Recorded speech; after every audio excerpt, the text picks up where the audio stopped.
Gift of the Givers will be providing assistance to the victims who lost everything in the deadly shack fire at Kennedy Road informal settlement in Durban yesterday. Over 1,000 homes burnt to the ground in that tragedy. In fact, one person died. Residents are fearful that more bodies could be found in the debris in that incident, which was allegedly sparked moments after an altercation between two people. Let's get you a sense of what the humanitarian aid looks like now. Bring in the Gift of the Givers project coordinator, Sablay, who joins us via our video link this morning. Great to have you on the program, sir. Thanks as always for making time. Sadly, this is an all too familiar sight in countries like ours, especially around this time of the year. What does your approach look like, given just the scale of the devastation here? Thank you. When our team received that frantic call in the early hours of Sunday morning, and with the figures coming through from disaster risk management, we knew this incident was going to be huge.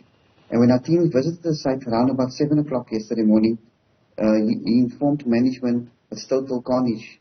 The fire is not as it was for previous fires. It was according to disaster risk management, and as far as his eye can see, it looks like over 1,000 structures. All credit due to the eThekwini Fire Department. The disaster could have been much worse if it was not for the rapid response. And when we got there, residents were still trying to salvage in the hot ash some of the stuff that they have lost. Our teams encountered people that came from work, and they informed us that the only thing they have left is the clothing they have on. And that's the time we were asked to evacuate as well, as the fire department and the relevant authorities was trying to locate a missing persons, which they have. But as we are speaking of now, the official figures from the eThekwini municipality, it's over 1,100 structures destroyed, close to 3,000 people displaced. So the humanitarian need is going to be huge.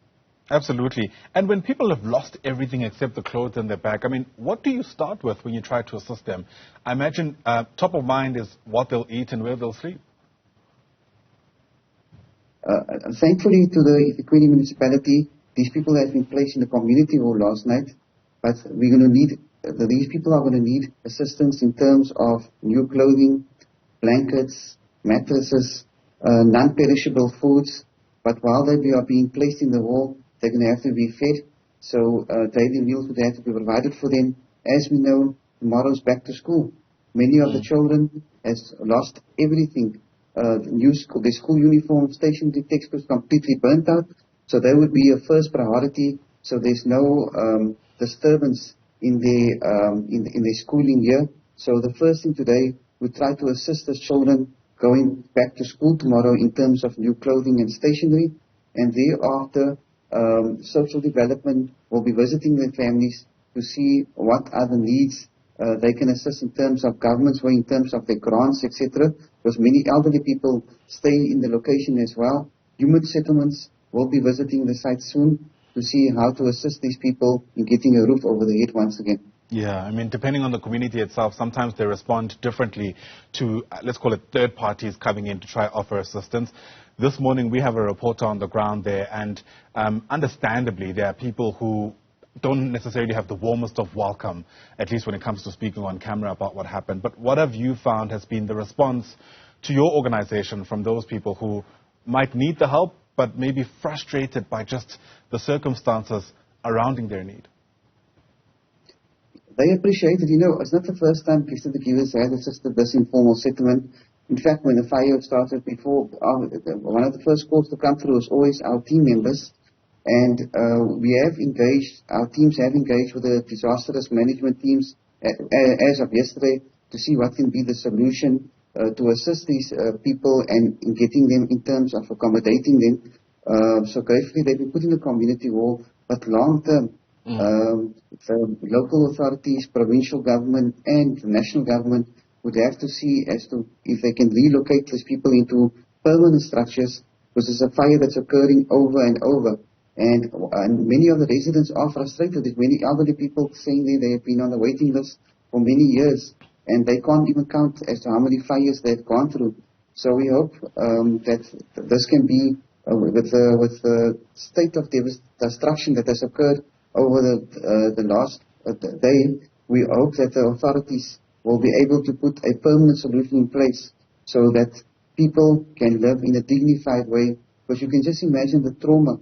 They would definitely have to go for trauma counseling. Some of the children, they went looking at them yesterday and how terrified they look and saying how they had to run through fires. One mother literally said how structures were falling next to her on the right-hand side and left-hand side, and she was just looking straight to run with the children. So you can imagine the trauma they went through. So we hope the authorities come together and find a permanent solution to these residents. Yeah. Speaking about these permanent solutions, I wonder to what extent you reckon anything has changed since the last time you were there as an organization? Nothing has changed. As soon as a fire occurs, after a few weeks or days, people say, that they can't wait, with the harsh weather conditions also, they can't wait they're getting frustrated waiting for the authorities to come forward, because they say they'll come for a meeting, they will come to a solution, but that they don't come. And these people say they can't live in the open. So they are forced to build on their old structures that burnt out again, whether they're using the corrugated sheeting that was not so much damage, or someone assist them with any building material. But that's the kind of frustration these people are going through. So hopefully, with the extent one life, unfortunately, was lost also over this fire. So hopefully, national government takes heed to this and try to assist these residents as they are really frustrated, especially the elderly. One lady explained to us as well. She didn't know will she ever live to see herself being placed into a home. I forgot to mention another crisis at the moment is clean drinking water. As some of the infrastructure was damaged, our teams will be assisting the residents with drinking water today as well. Yeah. I mean, when you kind of visit these kind of communities that are riddled really with social ills, how do you gauge when, as an organization, you need to start pulling back? I mean, there's a temptation, I'm sure, in the line of your work to want to help as much as you can and to ensure that your assistance is as far-reaching as possible. But at some stage, you need to draw the line yourself, I imagine, and realize that, it's time to pull out. Have you been able to figure out when that right time is? Working in a disaster situation, especially local disasters over the last 30 years, and especially informal settlement fires, our approach is normally to assist the community in the first 3 to 5 days. That's in terms of your hot meals, blankets, new clothing, mattresses. And once they are being put back into their structures, we provide them with a food hamper to carry them through for the month.